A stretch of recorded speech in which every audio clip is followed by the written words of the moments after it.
Welcome home, you. I know you by name. How do you do? I shine because of you today. So come and sit down and tell me how you are. You know, son, it's good just to see your face.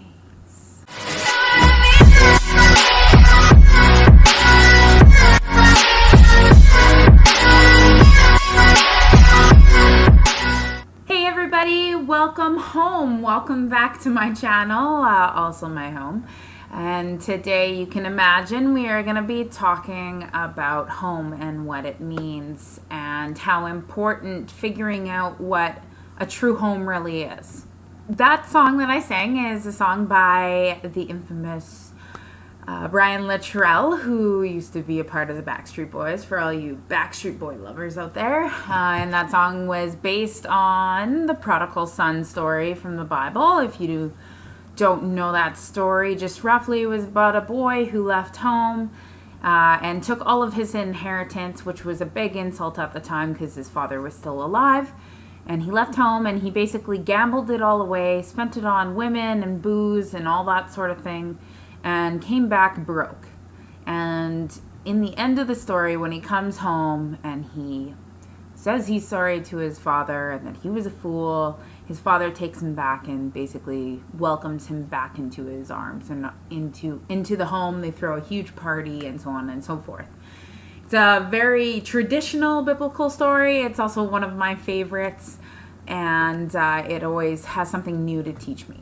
That aside, so why I wanted to talk about home today, it's kind of ironic because tonight is actually my last night here in Regina, Saskatchewan. I'm moving back home, back closer to Saskatoon area, and so I thought it was kind of suiting.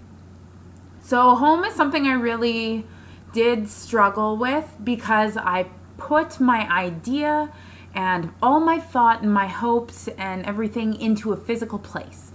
And so about 3 years ago, my parents sold our acreage that we spent about 15 years of our life in, if not more. And that was extremely hard for me. It was hard to see it go, to know that every place that we had in the yard that was attached to a memory I'd no longer see, that I couldn't go there, and that sort of thing. And that brought me a lot of mixed feelings, some good, some bad. I mean, there's some things I don't want to remember, but there's some things that I really do.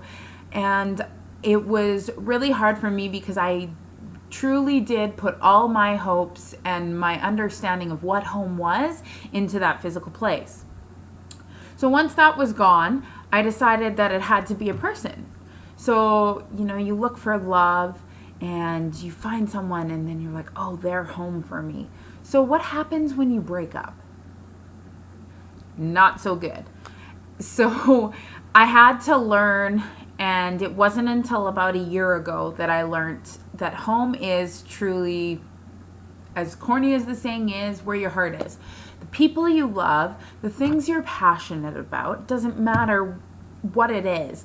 Like for me, I had to really learn that my home is with my family no matter where we are, whether it's here or whether we're in the States or whether we're in Timbuktu, it doesn't matter. As well as, I always have said that my second home is the karaoke bar that I spend a lot of time at, singing and just being passionate and sharing my gifts with others and learning and all that wonderful stuff. So shout out to my crackers people. Woo!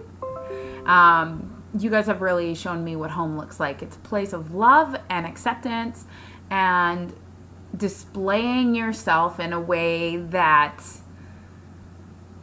you can just be honest and open and you don't have to hide everything.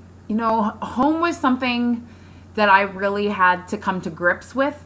And I think the reason that I started out with a physical place being the main home for me was because I needed some sort of security.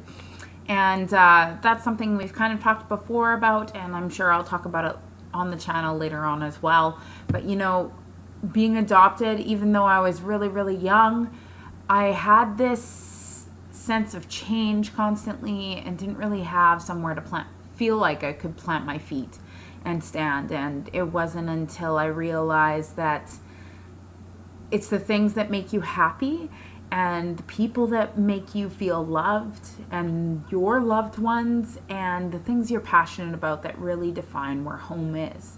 So if home is somewhere where people don't understand, or it's someone specifically, maybe it is your husband or your wife, or maybe it's your parents or your brother or your sister that you're really close to, whatever it is, make sure to fill those places with memories, no matter where it is.